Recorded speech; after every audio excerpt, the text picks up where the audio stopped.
రోజు మా జొన్న రొట్టె స్పెషల్ చూడండి. వేడి వేడిగా జొన్న రొట్టె. ఈరోజు కొంచెం స్పెషల్ గుత్తి వంకాయ. గుత్తి వంకాయ బాగుంటుంది జొన్న రొట్టెలకి. మంచిగా గరం మసాలా, నువ్వులు, పల్లీలు వేసి వేసిన చాలా బాగా సింపుల్గా వేసుకోవచ్చు గుత్తి వంకాయ. జొన్న రొట్టెలకి అయితే ఇలాంటి మసాలా కలిసి చాలా బాగుంటుంది. ఎంతమందికి ఇష్టం ఇట్లా జొన్న రొట్టె గుత్తి వంకాయ?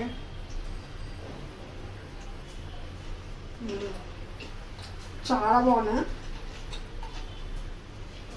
కొంచెం రొట్టెలకు గ్రేవీ ఉంటేనే మస్తు అనిపిస్తుంది. మీకు ఏ కూర ఇష్టము జొన్న రొట్టెతో కామెంట్ చేయండి. నాకైతే అన్ని ఇష్టమే, అన్ని ఇష్టంగా తింటా. సూపర్ ఉంది కర్రీతో జొన్న రొట్టె.